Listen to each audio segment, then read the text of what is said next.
Sir, आज जब कोई मरीज किसी प्राइवेट हॉस्पिटल की इमरजेंसी में जाता है तो मानो घर की बचत, गहने, जमीन सब कुछ बेचने की नौबत आ जाती है। आप हॉस्पिटल के अंदर जाइए, बेड्स की कैटेगरी देखिए, डिलक्स, प्रीमियम, स्वीट, इनका रूम रेंट कई बार 5 स्टार होटल से भी ज्यादा होता है। आपसे पहला सवाल पूछा जाता है, इंश्योरेंस है?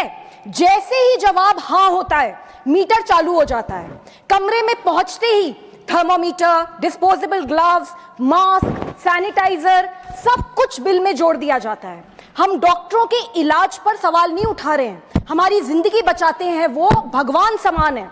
डायग्नोस्टिक टेस्ट बिल्कुल जरूरी हो सकते हैं, लेकिन कई बार हॉस्पिटल्स के दबाव में बढ़ा चढ़ाकर लिखे जाते हैं।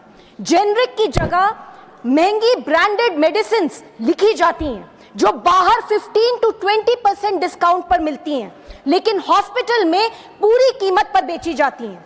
नर्सिंग चार्ज, डॉक्टर विजिट फी, रूम रेंट सब कुछ इतना महंगा। बिल ट्रांसपेरेंट नहीं होते, बल्कि उनमें हिडन चार्जेस और अनएक्सप्लेन्ड फीस होती हैं। इंश्योरेंस कंपनियां भी इससे अलग नहीं हैं। प्रीमियम इतना बढ़ रहा है कि लोग पॉलिसी लेकर भी छोड़ने पे मजबूर हैं।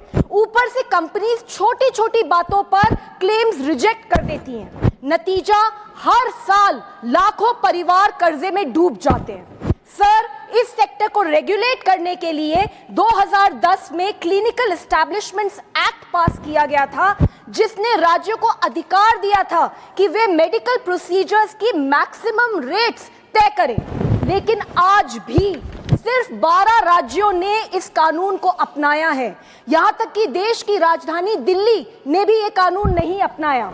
इसलिए सर, मेरी मांग है, नंबर 1, क्लिनिकल एस्टैब्लिशमेंट्स एक्ट को सभी राज्यों में मैंडेटरी बनाया जाए। 2, इमरजेंसी केयर में कानूनन इलाज पहले, बिल बाद में। 3, हॉस्पिटल्स में ट्रांसपेरेंट एंड रीजनेबल बिलिंग होनी चाहिए। नंबर 4, इंश्योरेंस प्रीमियम हाइक्स पर सख्त निगरानी हो। सरकार की जिम्मेदारी है कि प्राइवेट हॉस्पिटल्स में भी इंसान को इंसान माना जाए, कोई रेवेन्यू मॉडल नहीं। Sir, this is very important for the health of our nation. Thank you sir.